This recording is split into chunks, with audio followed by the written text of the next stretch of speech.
There's a pattern I see in a lot of high achieving women, and you might experience it too. It's when you perform well on the outside, but internally you feel like you're constantly behind and scattered and barely holding it together. Sometimes it looks like chronic overwhelm, where everything feels equally urgent, where you have difficulty prioritizing, and the mental load feels constant and loud.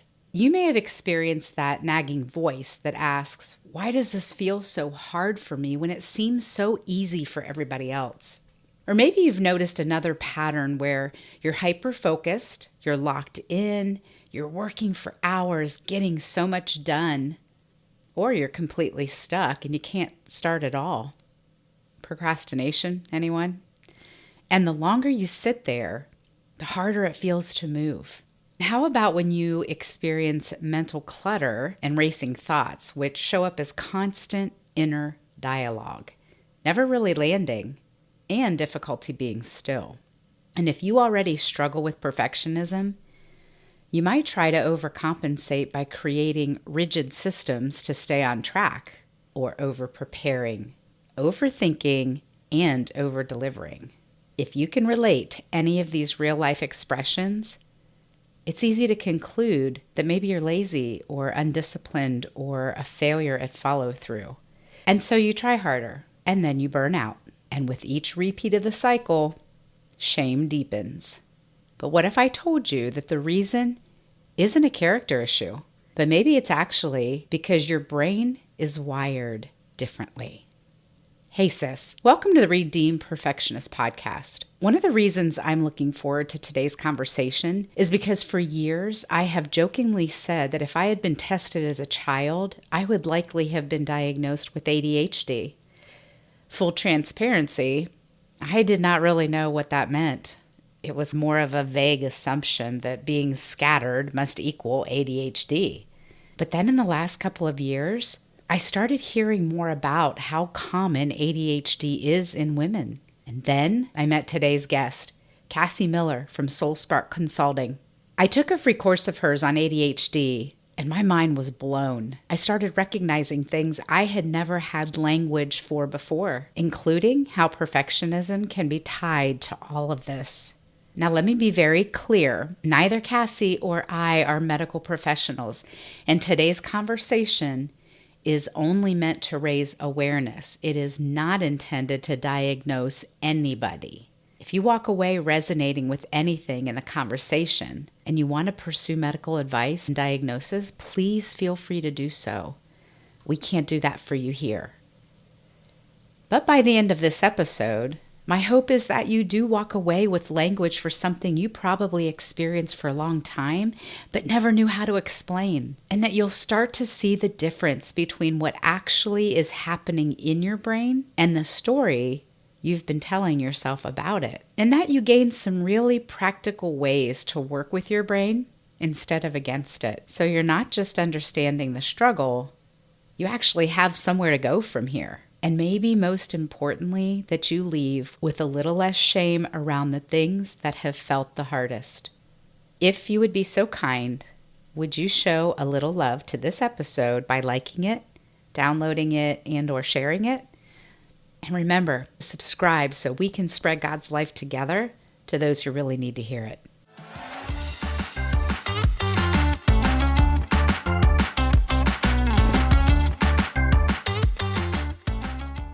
Well, Cassie, welcome to the Redeemed Perfectionist Podcast. It's really a conversation I have so been looking forward to. And just for the listener's sake, I want to read a little bit of the About page from your website, just so folks have a little bit of understanding of who we're talking to today. So we've got Cassie Miller here from Soul Spark Consulting. If you want to go to her website, I'll make sure it's in the notes, but it's soulsparkconsulting.com. And Cassie's a certified professional coach, consultant, and former executive leader. And she says she's proudly neurodivergent, which I can't wait to unpack that even more. She's got a background as an executive and program director in the nonprofit sector and brings over a decade of leadership experience to her work. So Cassie's somebody that's led teams. She's built programs from the ground up, definitely has supported burned out executives, and really navigated the complexities of organizational growth and people management. So, Cassie, you're a certified professional coach, and it sounds like you blend evidence based methods with deep listening, emotional intelligence, and a Mhm. commitment to ongoing learning. So, you've got all kinds of additional certifications, which is really awesome. But it's really personal for you. As a neurodivergence coach, you understand what it means to thrive in systems that weren't built for your brain. You've Mhm. lived the tension between high achievement and hidden struggle, and you bring that lived experience into every session with empathy, curiosity, and zero judgment. And of course, you work with individuals, leaders, and organizations. So, welcome today, Cassie. Thank you so much. It's going to Excited to be be, here. well, I think one of the things that, ever since I've met you, that's really hit me, and I say this in the intro, but I truly used to joke about, oh, if I ever was assessed, I would probably be diagnosed ADHD. And I didn't know what that meant. I was really saying that from a stereotype that being scattered meant that I was ADHD. But Mhm. there's Mhm. truly, truly so much to this. And the more I learn, the more I can relate to what people go through who really are neurodivergent and just what that can really mean. So I think for the listeners today, we really want to dive into this because label or no label, I think it's important to provide information that might help folks finally put language to things they're experiencing Mhm. and Mhm. recognize that there's hopes and there's steps that they can take. So, yeah. So, welcome. Well, thank So, you so much. so Cassie, is there anything you would like to share as we open up? I mean, obviously, we're going to dive into some questions, but is there anything you want to share before we jump in? I think one of the things that I would like to share is that my certifications and coaching really is around whole person coaching. However, I've done a ton of research in order to support working with individuals with ADHD. And I've done most of that actually prior to even getting into the coaching sphere.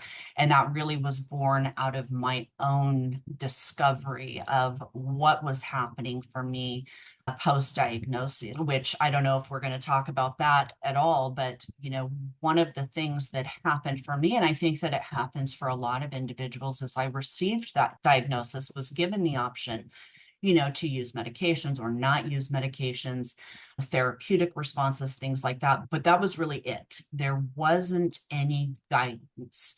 Here's what to expect. Here's where you can get these resources. And I found through my research that there is not a ton of resources out. Well, it's growing, I'll say that. But at the time, there was really, it didn't seem like a ton of resources out there where, for example, a therapist that really specialized in working with ADHD and, things like that, at least in my local area.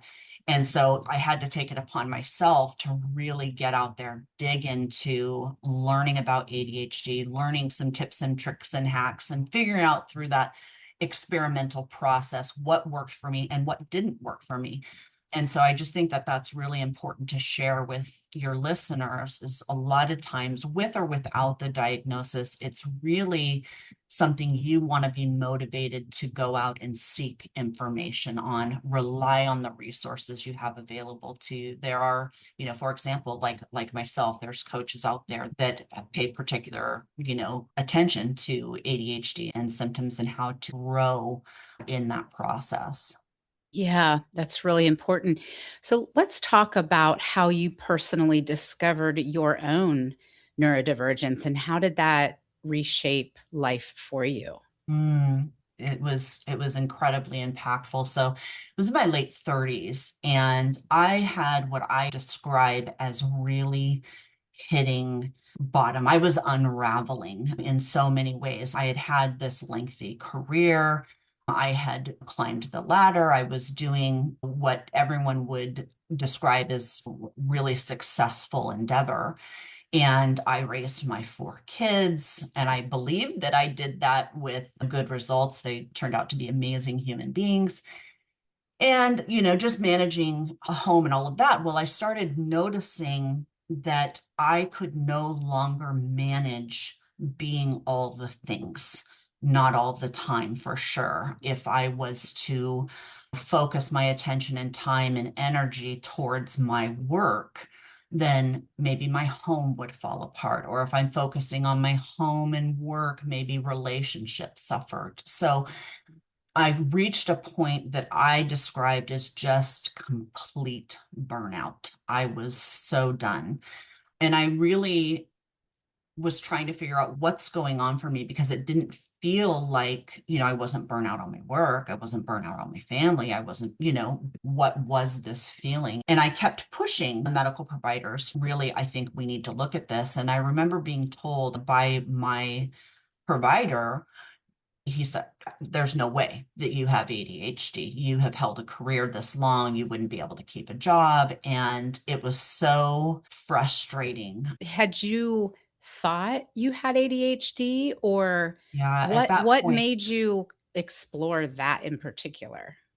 at that point, I had started kind of piecing together the symptoms. And I have a lot of loved ones, family members, friends that do have ADHD. And I started looking, not that it's a comparison because everyone is different, but I started seeing things in myself that I hadn't seen before, that I had masked, that I had done all sorts of things to thrive, and that wasn't working anymore. And so I started seeking that after some research. And then I was kind of, getting that response and put in a position where, okay, well, maybe I don't have it. Maybe I'm just really depressed. Maybe I'm just really riddled with anxiety. And it wasn't until later that I had a different provider that heard me, went through Mm, assessments, and made that diagnosis of combined ADHD. And there were a lot of emotions that went through me. One part of me was just completely relieved. I could put a name to what I was feeling. yeah. Another part of me felt a lot of shame. I would describe it kind of as grief because I have people around me in my life who had ADHD who were not able to function at the level that I was functioning. And so I had guilt around that. Like, are we sure that I have this? Because, this one doctor said this and that. And so it took a lot of work for me to get to a point where I was like, okay, everybody experiences ADHD differently. There's definitely no like situation. And so I just started being able to accept that. And as I did more and more research and started not only looking at the challenges that I had, but looking at the gifts that I had that I think Mm, really were part of my ADHD makeup that really mhm. led me to be able to be incredibly compassionate and empathetic and thrive in areas where I really loved or had a significant interest in, such as the work that I did. Yeah. Uh, I mean, it just feels like God chose you to be somebody who can break through stereotypes and barriers and really help truly his children overcome. And one of the things that has struck me as I have started learning more about this is that while I never had the label or the diagnosis, the best practices, the tactics that you teach to help people navigate life who are wired this way, it's like Holy Spirit was teaching me those same things all through the years. So I never had medical attention from a natural doctor of any kind, but I sure had the doctor guiding Mhm, me right? guiding me all the way. So, I want to share with you and the listeners just a quick set of common symptoms that I found as I was looking up different things for today's talk. And it seems that a lot of these symptoms are pretty common in high achieving women, which is typically the folks who I talk with. So I'm just going to run through them. There's like 8 of them. We don't have to get into depth on all of them, but would love to see what pops out at you as I read through these. So, Chronic overwhelm is a big one, even with simple tasks. So, this might look like everything feels equally urgent, or a person may have difficulty prioritizing. And then there's that mental load that feels like constant and loud, oftentimes asking yourself, why does this feel so hard for me when it seems easy for everyone else? Mhm. Another one is called the all or nothing productivity. So either a person's hyper focused, working for hours without stopping, or completely stuck and avoids everything, Mhm. which that I know has trickled into the perfectionism category big time. And we can talk about that more. The third one is time blindness. And so that's where we underestimate maybe how long things take, Yeah. or we run late even when we're trying not to be, or Mhm. we're cramming or rushing last minute despite good intentions. So there's that whole category of time blindness. Then there's this hyper focus symptom where you can lock in so deeply on things that are interesting or urgent, which I do Mhm. that very well, Mhm. or you lose track of time, of meals, of surroundings. So it can look like discipline, but it's actually regulation driven by interest or urgency, which, man, I thought, oh gosh, I can relate to all these already.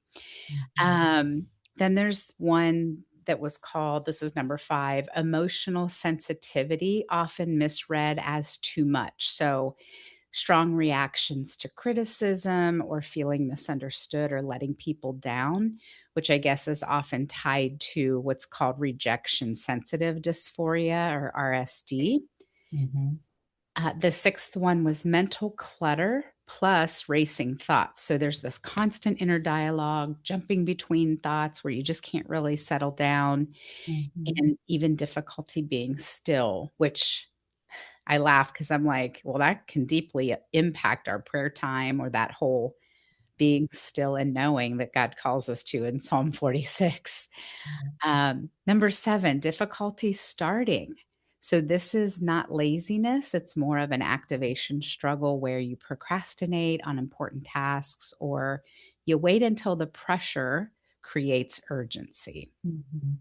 And then Mhm. lastly, it talked about overcompensation through perfectionism, which of course we know all Absolutely. about. Maybe it shows up creating rigid systems to stay on track, or over preparing, overthinking, over delivering. So, Right. gosh, I read these real life expressions and I Mhm. felt seen. I felt seen, Cassie. Absolutely. So, what bubbles up for you when I read these? So much bubbles up for me. And if I had the list in front of me, I'd go through each one. But the one that's really jumping out at me is the rejection sensitivity dysphoria. And people will say, oh, they're so sensitive. Oh, and it can be really challenging to hear that feedback from people when you're already experiencing shame. Yeah. And it can come in as, oh, I shouldn't be so sensitive. I shouldn't react this way or feel this way. But a lot of times it's something that we internalize, and it has significant consequences. It will hold us back because the risk might be too great, because we don't want to go through the pain. So that could be in a relationship, that could be in, trying to look at a promotion at work. It really is an experience that impacts all areas of our lives. Now, not everybody with ADHD has RSD. However, it is often a co-occurring event. That's where you hear a lot of times with, folks feeling like, oh, they're so sensitive, they're so emotional, they don't have thick skin. And there's so much more that feeds into that, and it's a lifetime of why can't you just? Yeah. And that is something that people with ADHD often hear of frequently throughout their lives. Why can't you just do this? Why can't you just, if you just apply yourself? And that feeds into those feelings even more. Yeah. Well, I think that's a perfect segue into maybe before we keep diving into symptoms, we take a step back and we talk about ADHD because folks may not fully understand ADHD. And it's not really about a lack of attention or a failure in somebody's character or discipline.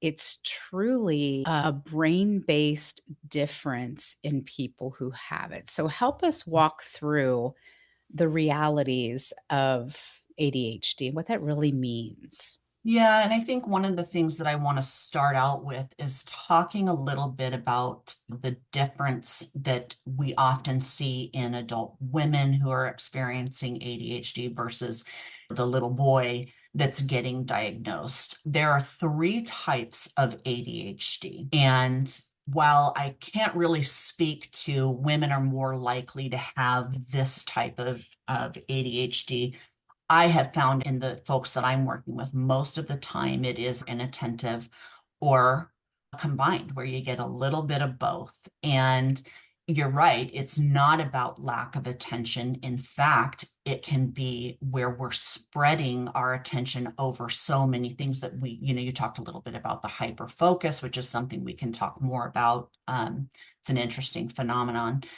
And without getting too technical, it's really about dopamine regulation. And so we struggle more with some of the things that you talked about, task initiation and time blindness and all of these different things. We have to find where we can get what people call the dopamine hit, right? Yeah, yeah. So that's where you get into some of the scrolling or the things like that that increases that. So one of the things I think it's important to note is it does often look like having a ton of potential capability, but not accessing it consistently. Mm, And with women, most of the time, what symptoms we're experiencing are really internal. And so the external world, especially if we're, quote unquote, good at masking, the external world is not necessarily seeing what's happening. So a lot of stuff is going on in there, in our brains that other people aren't seeing. So you mentioned in some of those symptoms, just with a lot of, I affectionately and not so affectionately refer to it as the chaos in my head. yeah. All of those thoughts that are flooding in constantly, you can't get a break. Yeah. We have such a high capacity. Mhm. Again, high achieving women, right? We have such high Absolutely. capacity. And as I have even shared this journey with those closest to me, it's been shocking for most of them to learn of the Mhm. struggle that I am starting to verbalize that Right. I have felt for many, many years, but just figured this must just be the way it is. And I just have to overcome and I need to fight my way through. Now, again, thankfully, with the gift of the Holy Spirit, I mean, I've been walking with the Lord for 30, nearly 31 years, Mhm. and He's Wonderful. led me into all truth. He has allowed me to experience true overcoming so that my new nature aligns with what's possible in the Word of God. I mean, I think about you were talking about the rejection disorder, and I Mhm. can just, even now, I still struggle with rejection, but I also see how, because of His Spirit in me, I've been able to accept the realities of Scripture that say, woe to you when all men think well of you, Mhm. alluding to the reality that if you stand for everything, you really stand for nothing. But if you're Mhm. standing for truth, many times there are going to be people who don't accept you. Right. And those are principles that are biblical. And so, as a Christian, it's interesting how this intersects with people of faith because we have these realities in the natural realm, but we also have the realities in the spiritual realm. And it's possible to continue to evolve and grow and have His nature replace our nature. And so I want to continue to give hope to the listeners that there's going to be tactical, practical things we can do to minimize the impact of ADHD and the symptoms. And also, we have the Holy Spirit who can also help us completely be delivered, completely overcome, and have a whole new nature in us. We can be transformed by the renewing of our mind. And that doesn't involve just new thoughts. There Mhm. are physiological changes that can happen in the brain as it's being rewired. So exciting when I think about it. One of the most important things that I did through my journey was taking time every single morning to sit, to be in scripture, to do Bible study, to be in prayer and worship, because it literally set my day up for me in such a way where I entered it really calmly. I felt clear headed. And I know the days that I miss that opportunity are days that I really do seem to struggle more. Yeah, And same. so I would, all of your listeners lean into that time. And if you don't have it, make the time because it really does transform how your day is going to be. I agree with that. So, we talk about ADHD not being a behavior issue as it's often misunderstood to be, Right. but it's actually a brain based difference. Are you able to speak to that in more detail? What does that mean?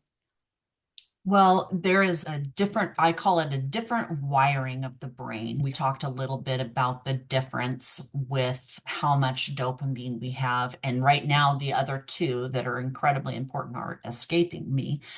But what's happening in our frontal lobe and then the transition and the communication to the back of our brain is set up differently than somebody who does not have ADHD, which increases these struggles in such a way that folks without ADHD don't experience. And it's very difficult for them to understand what that feels like, what that looks like for somebody with ADHD. That's amazing. When you spoke of when you first realized the diagnosis for you, there was a sort of that moment of grief. Again, I don't have an actual diagnosis, but as I have opened my heart to the possibility that my brain is wired differently, I literally experienced that moment of sadness. I fought the shame because I was like, you know what? I've been so delivered in perfectionism from shame that all shame is not the Lord. And Right. I wasn't going to allow that to attach. I wasn't going to make agreement with that.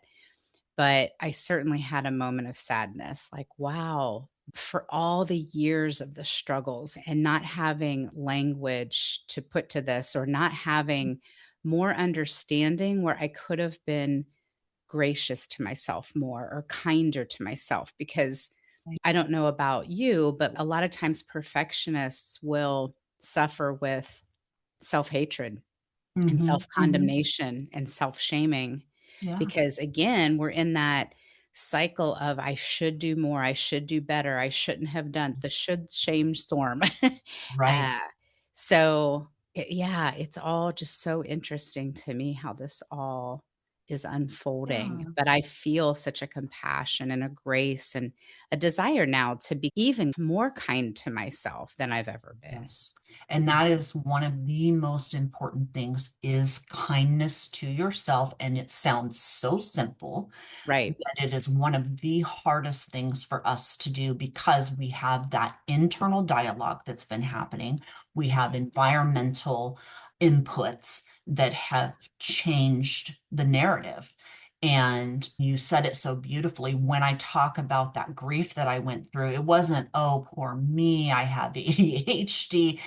It was, I have suffered so long, and this could have been different for me. Right. There could have been an intervention much earlier. And that's really where that grief is.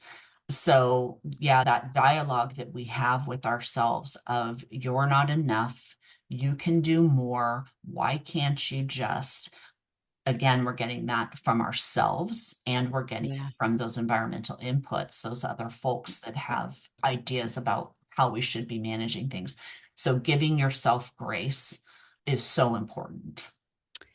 Absolutely. So, for the listeners, I had sent Cassie some questions in advance, and one of them was, what does ADHD actually look like Mm, internally versus what people see? And I think this is so powerful. Here's what Cassie wrote for what's going on internally: constant mental noise or multiple thoughts competing at once. So, mhm, these symptoms are what I read earlier, right? Knowing exactly what needs to be done, but feeling stuck starting. Time feeling abstract or slipping away without awareness, strong emotional reactions that rise quickly and feel hard to regulate, high mhm, effort required for tasks that seem simple to others, cycling between hyperfocus and complete inability to focus, persistent self criticism or feeling behind, and mental fatigue from trying to keep everything organized and remembered. And it's then exhausting. here's it's exhausting, right? And then here's what others see. So this is the external presentation. Others see procrastination or delayed task completion, missed deadlines or last minute work patterns, forgetfulness, disorganization in workspace, schedule, or materials, inconsistent performance, appearing distracted, disengaged, or not listening, and interrupting or talking impulsively. Mhm, And then starting multiple things without finishing. So internally, the effort is high, intention is strong. Externally, it can look like lack of effort, care, or reliability. I just thought, right. wow, that is so Yeah. powerful. Yeah, absolutely. And it's painful, really, when you think about it, when you know you are trying, you are committed, you're trying to do, you want to do the things, and yet your body is not cooperating. It's not getting up, it's not working with you. And that's where it's so important to start finding those rhythms and how it works with you and not causing that friction. And procrastination is often one that gets picked up, and a lot of times it's brought up. And one of the things that I do is I realized that motivation doesn't just come. I literally have to make it come. And the only way to make it come is to physically move. Right. Um, and so that's something I have implemented in my life where I could be, let's say, sitting there enjoying my really comfortable chair and thinking, you've got so much to do, just get up and do it, just get up and do it. And the list is long. You're thinking about all these things. And I will commit to literally just standing up. It's that simple. I'll take something and I'll break it down into micro steps. Yes. And you can do that across a lot of different things, not just getting up to, say, do the dishes, but you can do it with work. You can do it in even in your relationships, just taking the most micro step possible. And then it'll be a kind of a chain reaction. Now, we may get a little distracted and start the dishes, water the plant, clean the toilet kind of thing, but, it's going to get done. Yeah. Yeah. Well, and what's so interesting is being a career person like I have been, Mhm. you, of course, see these assessments, these personality assessments. And Mhm. 3 times I've taken the Gallup organization's one called Strength Finders. Uh-huh. And Woo is my top one every time, which stands for winning others over. But Oh. the elements of that one mean that I'm the person you put at the front door of a party to welcome everyone who comes in. And then I work the room and I don't know a stranger. And I am traveling all over the place, but I always end up back to where I'm supposed to be. And I laugh because if you put me on an assignment, I can be managing 5 assignments. Eventually, they all get done. If I go into a room to do my laundry, and then and then to your point, I may see something that requires an energy, so I give attention to that thing, which puts me in a different room, and then I see something in that room, which makes me do a different task. Mhm. It seems scattered, but it's my rhythm that works for Mhm. me. Right. And it's cool because, again, what I might have labeled as a malfunction, StrengthsFinder says, no, this is a strength of yours. It's just Mhm. about making sure you learn how to navigate it. So it's been fun doing that and just accepting that that's how I do it. But to Yeah. your point, So, when I spoke earlier of the Holy Spirit has guided me through life, teaching me how to navigate these symptoms, if you will, Mhm, that's the same approach he gave me. I started realizing that in order for anything to get done, I have to make a decision and I have to do mhm. just the next thing, just the next thing. I used to That's be a the next personal thing, right. trainer. And one of the things I told my clients is listen, rarely are you going to feel like working out. I have more clients than not who don't want to work out, but they want the results of working out. And so they're going to have to work out. And Mhm, so for some of them, I would say just get out of bed and stand there. And as soon as they would just get out of bed and stand there, then I would say, next, just put on the workout clothes, but tell yourself it's okay to not work out. mhm. Yeah. And they put on their workout clothes, and the brain literally kicked in and said, we're going to do this. And then all of a sudden, they had the energy to go do it. That's exactly right. And that's to, exactly what I was describing. It really is interesting how that happens. Yes, I agree.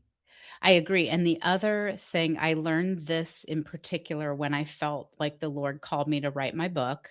Mhm. And I was learning from people who had gone before me, and they said, you're rarely going to feel like writing. So if you wait until you feel like doing it, it'll never get done. Right. So we set a goal of 250 words a day. And I would find myself completely overwhelmed before sitting down to write. The Mhm. task was just overwhelming. But I finally started saying, let me just sit in front of the computer. Let me just sit there in front of the blank page. And when I gave energy to doing the thing instead of thinking about the thing, That's right. it took the pain of the overwhelm and completely minimized it. Yeah. And I sat in front of the white page and then I just paused and I listened and I prayed and I waited for did any kind of thought come present itself or idea? And sure enough, it would. And I would just start typing or writing or whatever. And before Mhm. you know it, I didn't just have 250 words, I had 500 words or 1,000 words. Went into that focus mode. Yeah. It's just amazing. And I tell people a lot if you actually go do the thing, I don't mean do the whole thing, but Mhm. do just a step toward that thing that you know you need to do and want to do, Right. you literally will completely abolish the overwhelm that you're feeling in that moment. Yeah. I And just that's I was that's amazed. absolutely sound advice. And one of the things as you were describing that, I thought just one sentence, Lene, don't look at 250 words, just one sentence, and it becomes so fluid. It just starts pouring out. And what I would also make sure people are doing is giving themselves permission. If you sit in front of that computer, you are doing that one sentence and you get stuck, get up, physically move, walk into another room, get a drink of water, come back and start the process again. Ah, It'll love make that. a huge difference. I love that. And I think this also speaks to those who've struggled with perfectionism because for whatever reason, perfectionism wants to know all the answers. I remember when the Lord called me to write my book, I panicked because I didn't know how and I didn't know what it was supposed to look like. And he kept telling me, just sit down and write without any expectation of the end product. That was very hard. But then again, I learned how to navigate that and I let the story unfold. So every day as I put forth just the next sentence, to your point, within 10 months, I had a book in hand. It's amazing. And the Lord was allowed to lead me through that process. And I learned I didn't have to have all the answers up front, right? That wouldn't be faith, just wouldn't be faith. So let's talk a little bit about perfectionism. That certainly is a symptom. How has that, in your experience, intersected with ADHD? What has that looked like? So perfectionism and ADHD often go hand in hand, especially when we're talking about the high achieving women. And we talked a little bit about the external inputs that we get, the feedback that we get. That really contributes to this sense that you are trying to compensate or overcompensate for any kind of mistakes that you've made, or not showing up in a way that you or somebody else deemed as the right way. Perfectionism can be an avoidance technique because it starts getting into risk, right?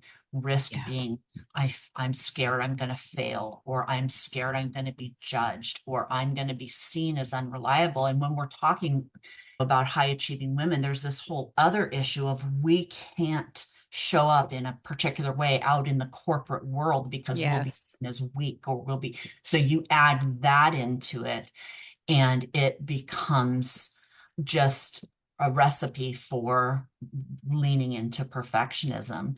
And of course, there's nothing wrong with wanting to excel and do well and have a good product and service that you're putting out. Where it becomes a problem is when you become overwhelmed with it, when Yeah. you become self-deprecating, and all of these different ways that we become really critical of ourselves. Yeah. That's when I see perfectionism as a very concerning thing that's happening. Yeah. And I think that we hear people all the time, oh, I'm a perfectionist. Yes, there's a lot of people out there that want things just right, who don't have ADHD, hence the work that you do. But when you have ADHD and you have all of those sensitivities and some of those other things that we've talked about coming into play, it really can amplify. Yeah. So, 100%. Yeah, I try to, with the audience at times in different episodes, talk about this line between excellence and having a high mm, standard for quality, which is a good thing.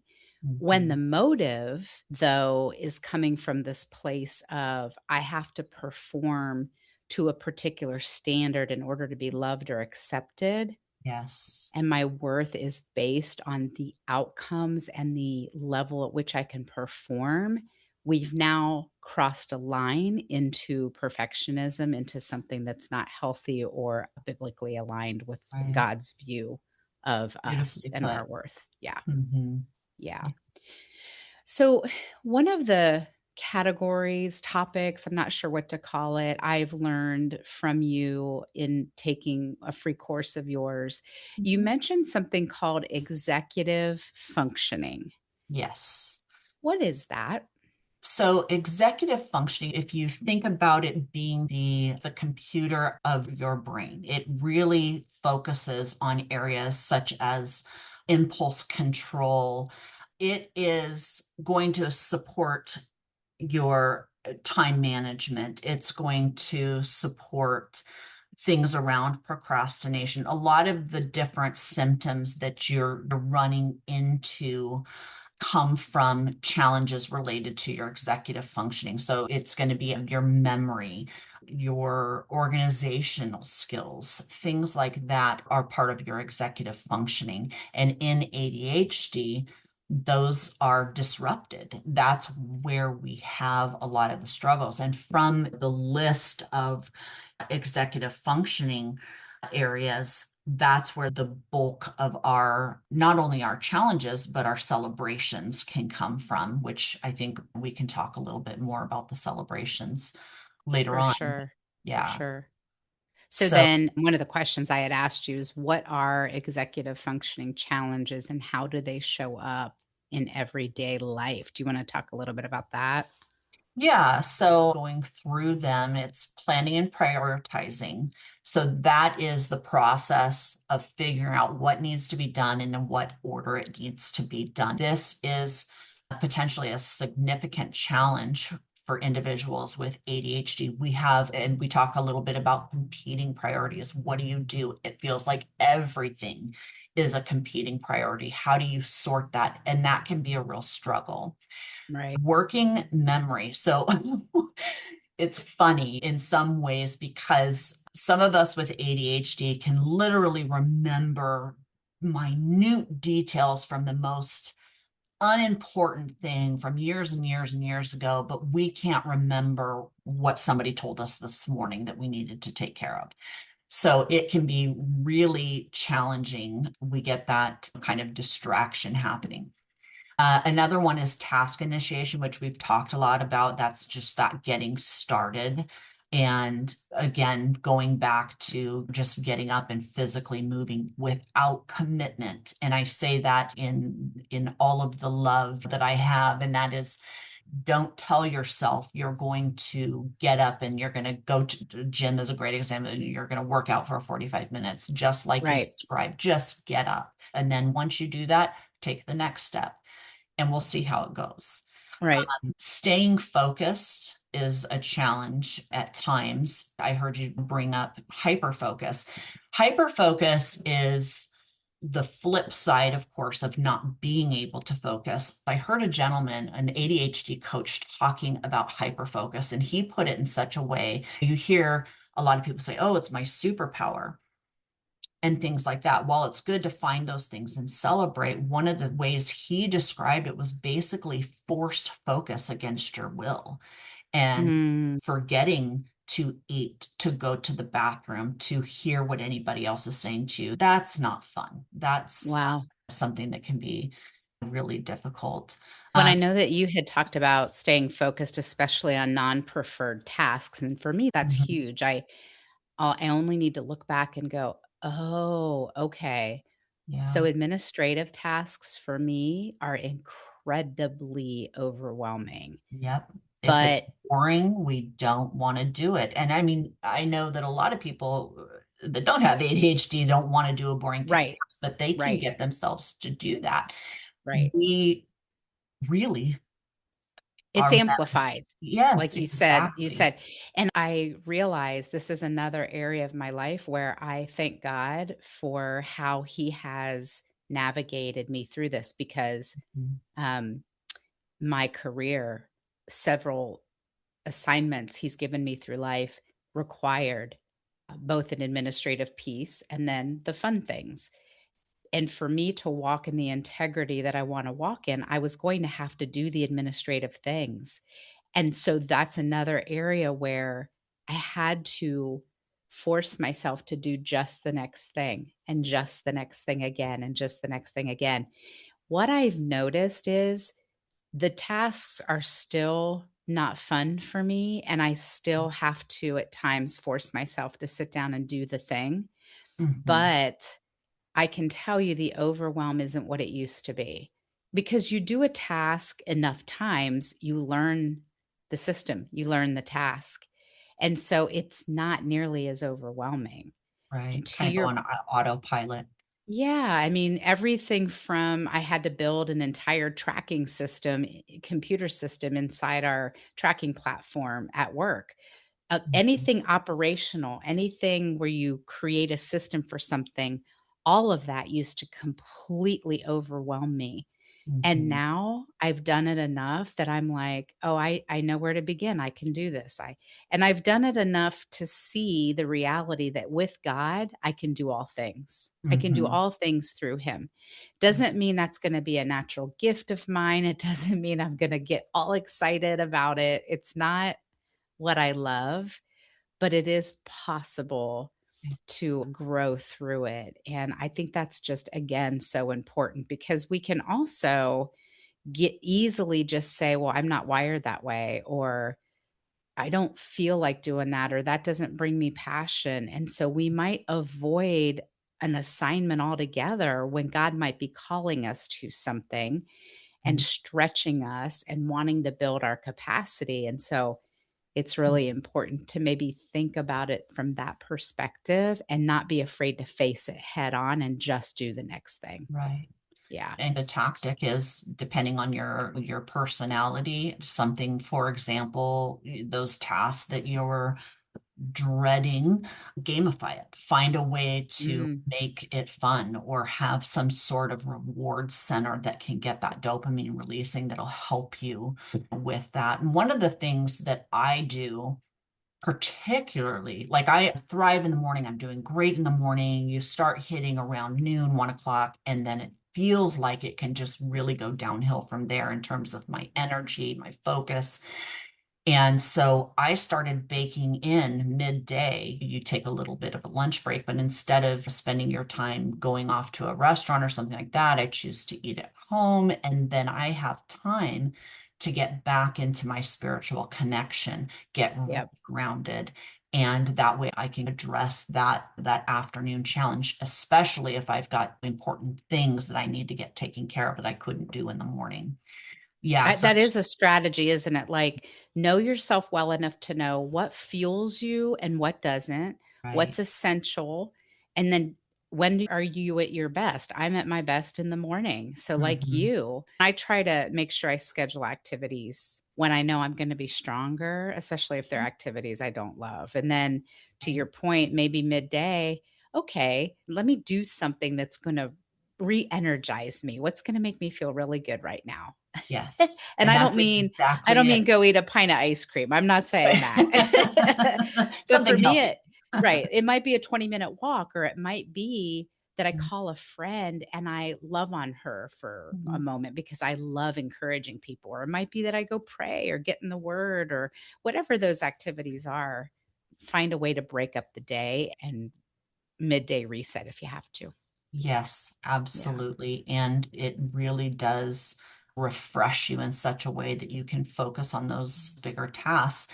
Yeah. But what you're describing is working with your brain. You know that you are more successful in the morning, more energized, more focused, whatever it is, Right. where you say, I'm going to design my day to my energy.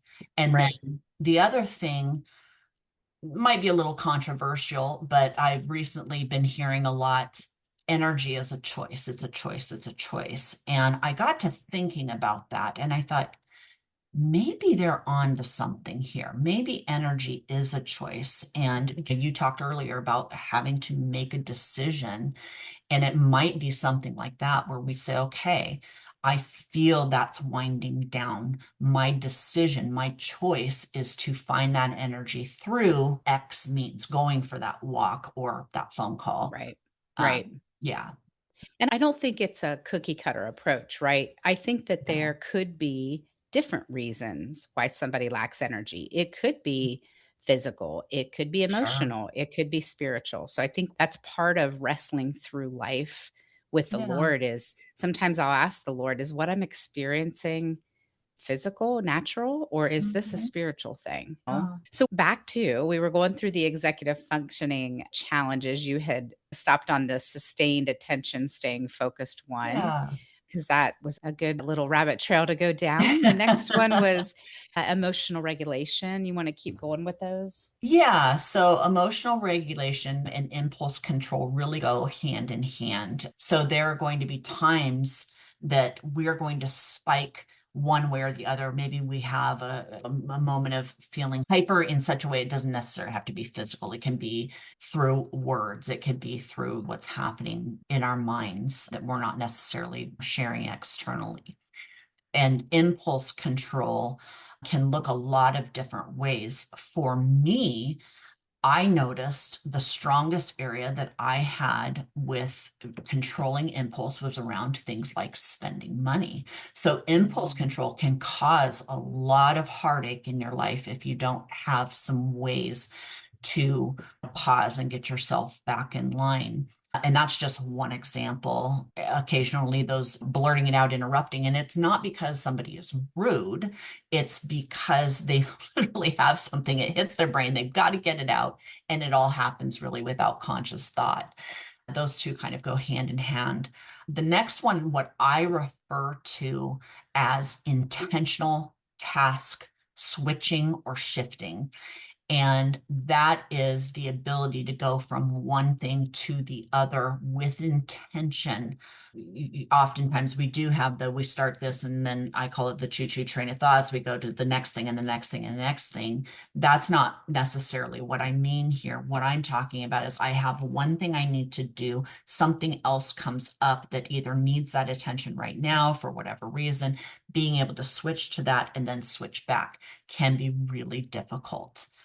And then organizing and managing our time, the things around us. So that could look like clutter in your home or a messy desk. Not that I know that from experience or anything, but it can also be managing around calendars, appointments, frequently being late to things or having the wrong dates for your doctor's appointments and things like that really comes down to that management.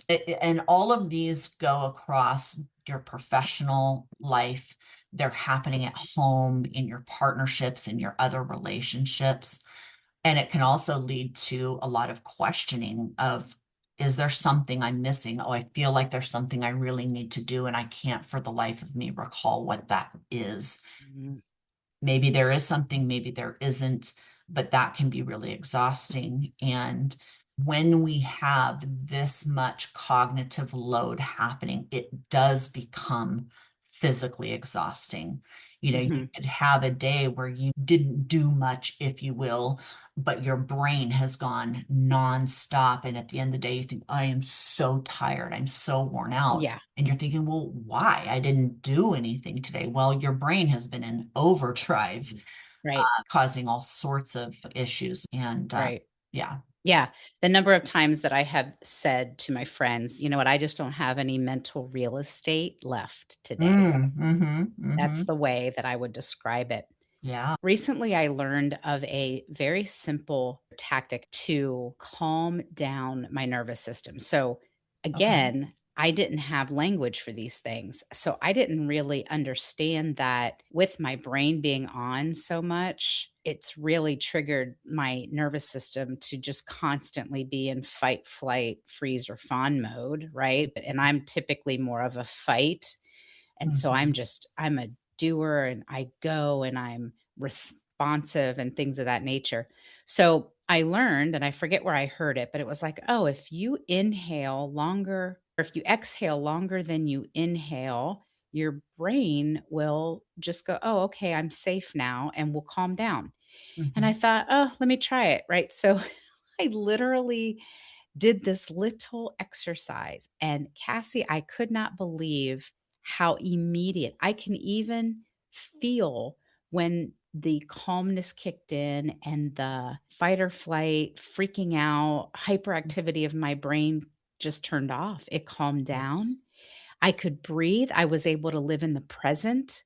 And I was like, "Wait a minute, this is actually real." Matter of fact, I even used it in one of my the last episode or the one before that, I had my listeners do that very thing. And now Yeah. I do it at night. Now I do it when I find myself panicking or getting emotionally stirred up, or Yeah. because I would wake up every morning and I would just be in go mode and my brain would just be running before my body even got out of bed. And I got so Mm-hmm. tired of that. I'm like, Lord, you've got to help me calm down. And that was the same time that I learned this technique. So I'm so excited about that. But let's talk about different tactics that you have used with your clientele that have worked for people in different scenarios. Well, you bring up a really good point, and that is breath work. I'm a huge fan of breath work. I do a lot of somatic work with individuals. I went through because I found it in my own life to be incredibly beneficial. I wanted to go ahead and get a certification in somatic coaching.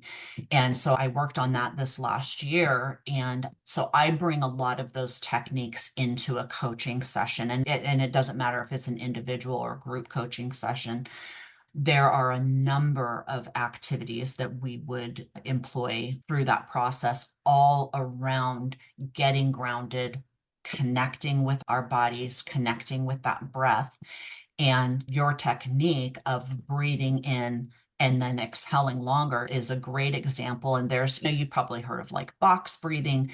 You can take box breathing, which is equal parts inhale, hold, exhale kind of thing, and you can extend that, just like you said, breathe in, hold it for a count or certain number of counts depending on what you've agreed to with yourself, and then really exhale slowly for a longer count. Do that a few times, and you're going to find yourself really settling in and getting more grounded. But there are a variety of techniques that I bring into coaching sessions.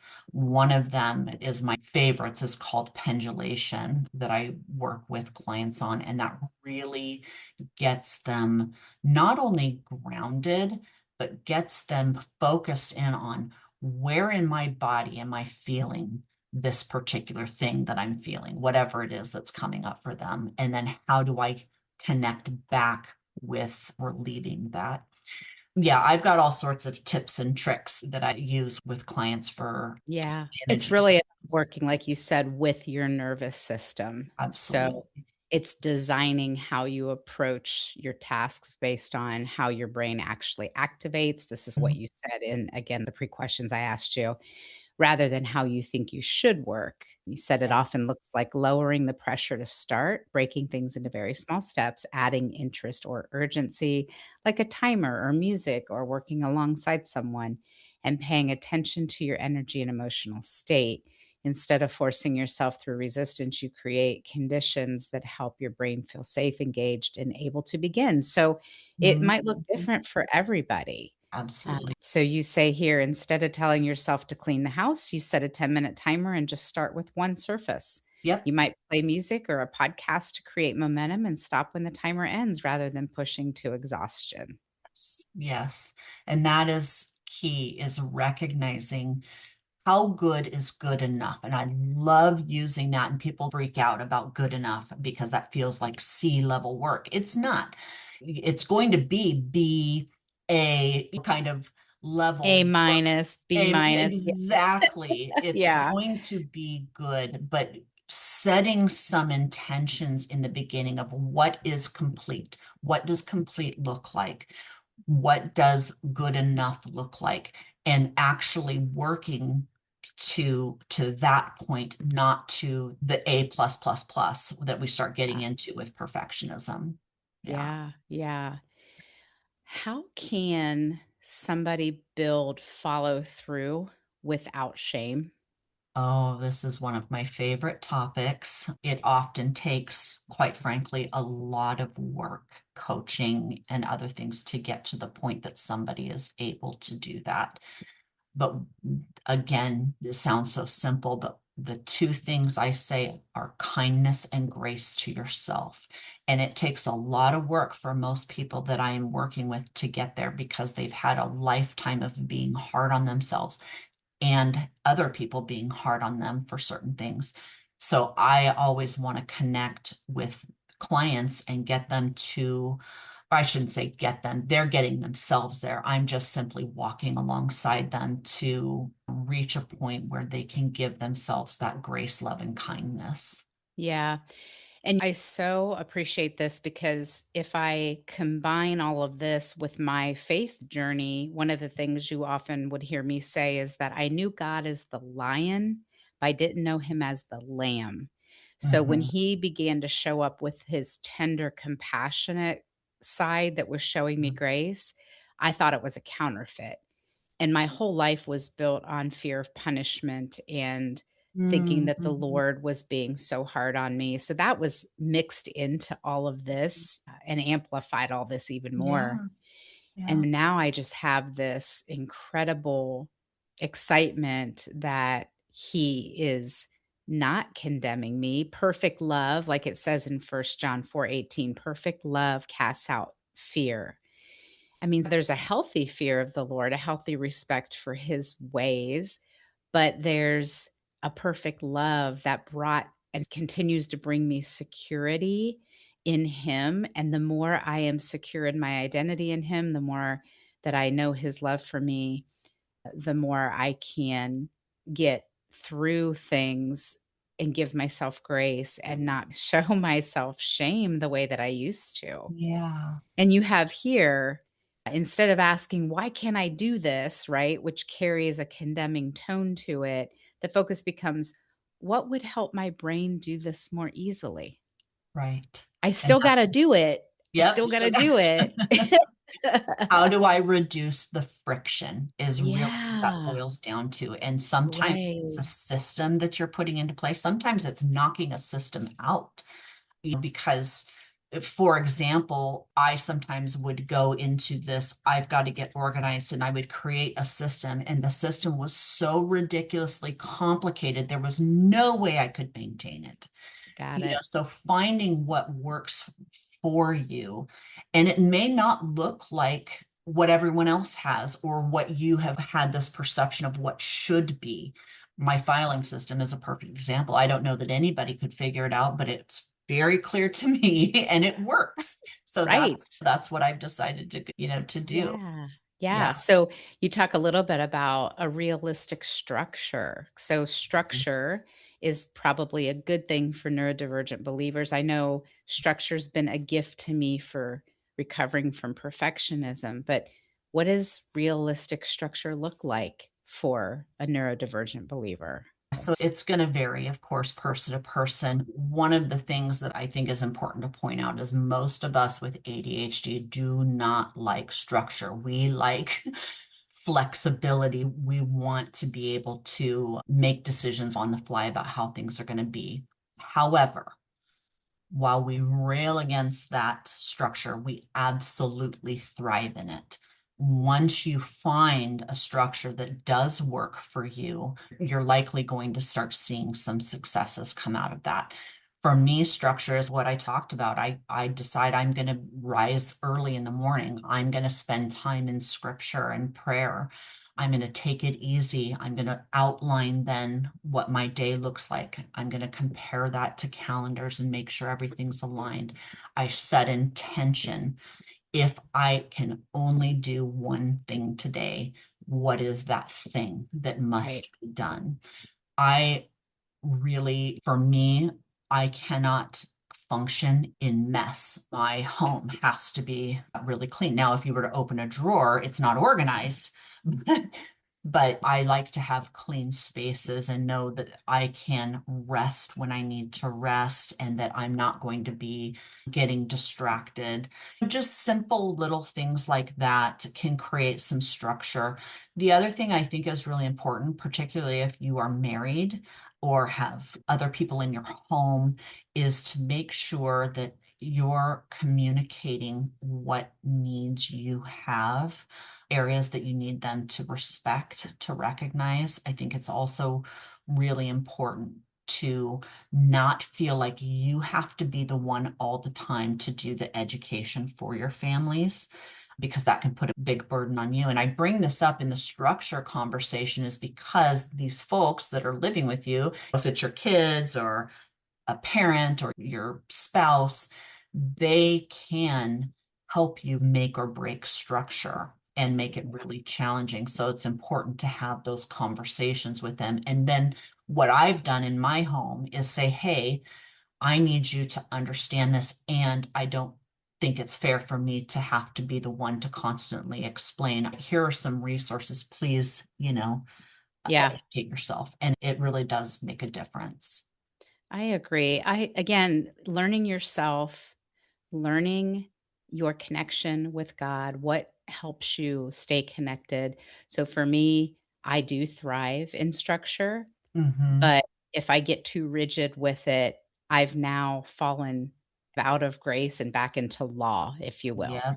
So I Yeah. think a perfectionist needs to remember we can easily fall into the counterfeit gospel, which means we're trying to justify ourselves by our works, Hmm. and we can get so rigid with all of that. So, unfortunately, it's not gonna be the same answer for everyone. That's why we all have to have our own individual relationship with the Lord and learn his voice, and it's a journey. It's a personal relationship, and it's a personal journey, and the goal isn't to perform or get it right, like you say, but to create those rhythms that Hmm. work for you and keep the relationship steady. That was Uh, what you said there.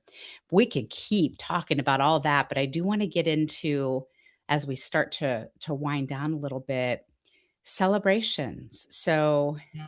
I asked the question, how does understanding ADHD change someone's identity story? What would you say to that?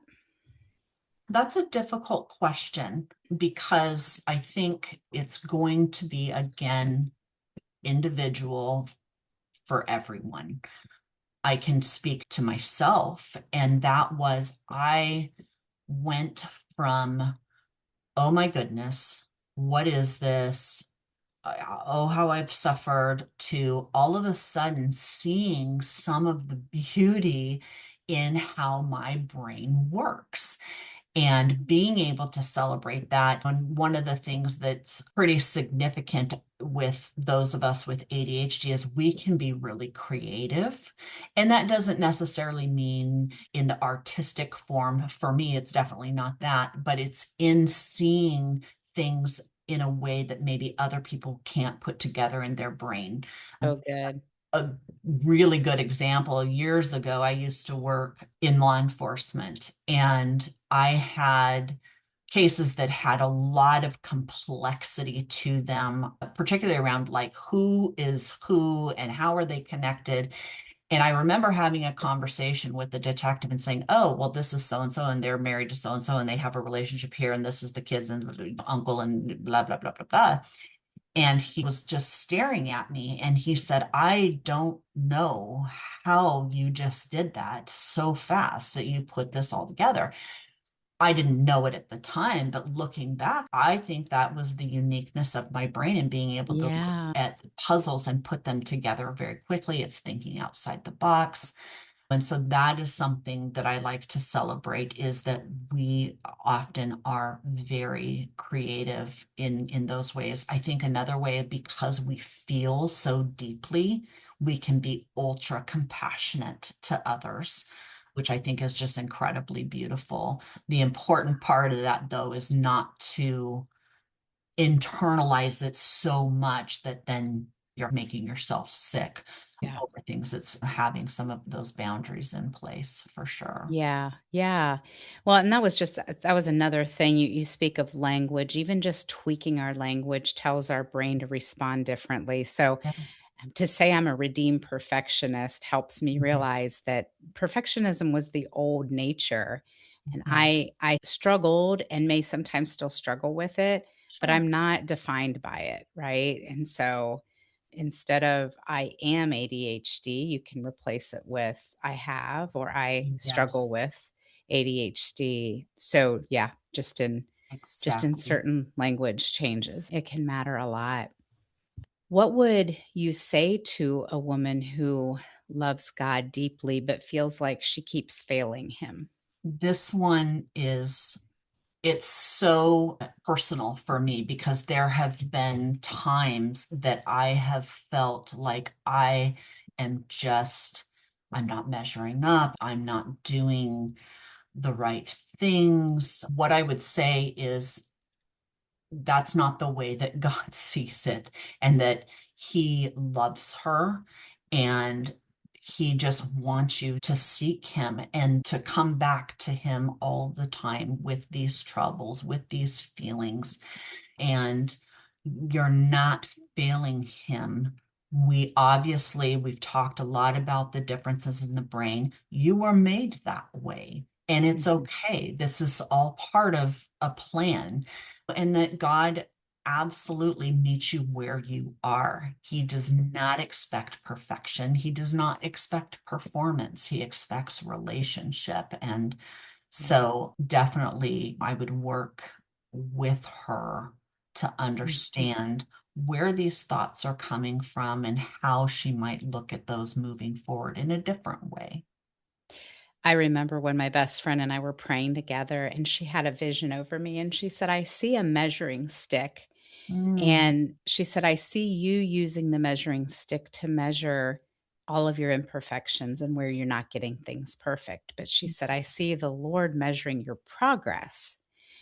It mm, was kinda like when a parent or an adult puts their child up against the door frame and measures how much they've grown, yeah. and that was the heart of God, and I was just under a spirit of condemnation, and so, I mean, I think that's just so important that God does meet, as you've said, God meets people in their humanity, not their perfection.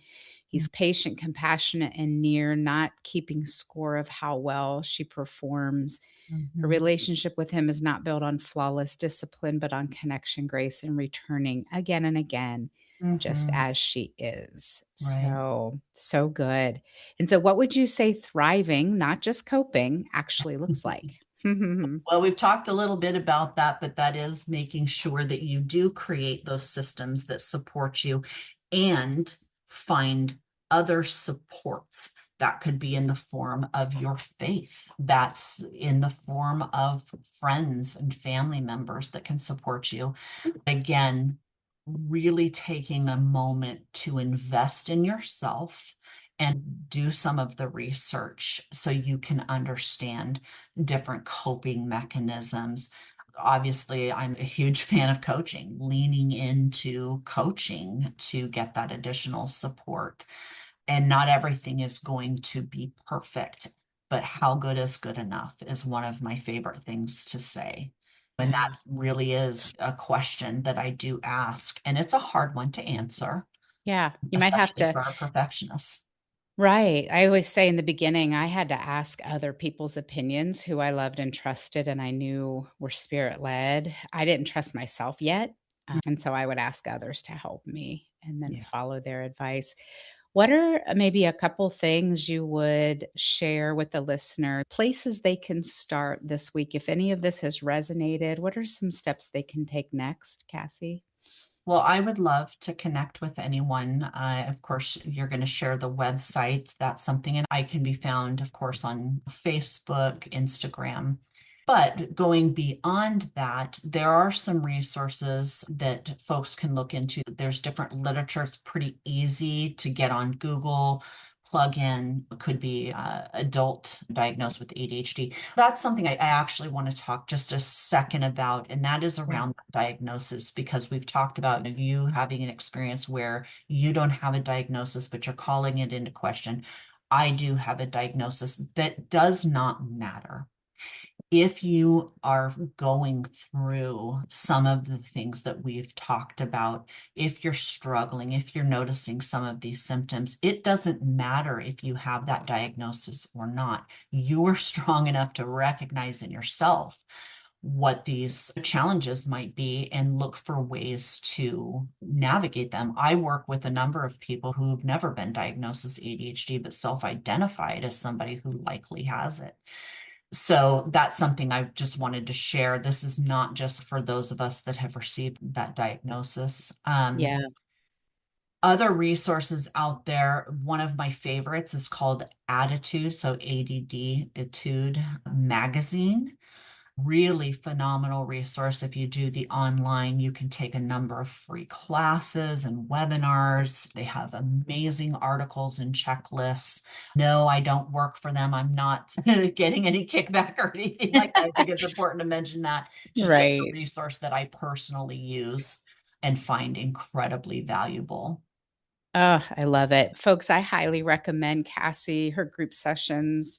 I know just the couple free classes I took, I learned just so much. And I think what I love is you're learning both theory to understand in a deeper way, but also practical, tactical steps that can be taken to make progress. And as I continue in a season of finding grace for myself from recovering from perfectionism, this has just added a very beautiful layer of understanding for me. And it's increased my ability to be more compassionate to myself. I highly recommend that everybody take a look. If this resonated, definitely take a look and definitely download the episode. Let us know your feedback. Would love to hear Yeah. how this episode impacted you. Cassie and I both, I think, thrive probably on feedback. I know I do. So, I do. That's true. I'm yeah, always wanting to understand if there yeah, was an impact and what that yeah, was and how we can improve, how we yeah. show up always. Yeah. Any final thoughts, Cassie, before we sign off today? I think my final thought is, if you are going through some of the things that we talked about, to please be sure that you're taking care of yourself, that you sit down, you think about the judgments that you've had about yourself and release those lovingly and lean into that kindness and grace. Yeah. Amen. Cassie, many blessings. Thanks for being here. Thanks for doing what God has called you to do and shining your light. And I just love everything that you've done here today. So thanks for being with us. Thank you so much for having me. Well, I officially self identify as ADHD. But here's what I want to make really clear: I don't say that as a label that defines me. I say it as language that now helps me understand myself. Because just like perfectionism, this is something that I experience, but it is not who I am. I am still redeemed, and so are you. And that means we're not stuck, and we're not disqualified, and we're not behind. It means we're learning how to walk with God in a deeper, more honest way. We're understanding how He created us, how our minds work, and how to partner with Him instead of striving against ourselves. And maybe that's the hope I want to leave you with today. If you feel overwhelmed, if your mind is so loud, if you've been trying so hard to stay consistent and focused and get it right, and it still feels heavy, it doesn't mean you're failing. You maybe have just been trying to live your life and your faith in a way that doesn't align with how you're designed. And now you're finding out there's another way. It's a way where you don't have to force yourself into somebody else's rhythm. You get to understand how your brain works while being transformed by the Spirit of God. It's a way where grace doesn't just meet you at salvation, but walks with you now every single day. So you're not too much, you're not broken, and you're definitely not a disappointment to God. You are somebody who He deeply understands, and who He's patient with, and who He's walking with right here in the middle of the mess. And just like me, you're not defined by perfectionism or ADHD, but by redemption. And friend, this is just the beginning. This episode is part 1 of a series, and we're going to go so much deeper from here. So, if this resonated with you, I want to encourage you, stay with me, because what's coming next is so powerful. And if you're sitting there thinking, this is me, this is exactly what I've been experiencing, I want you to know you're not the only one who's walked this road.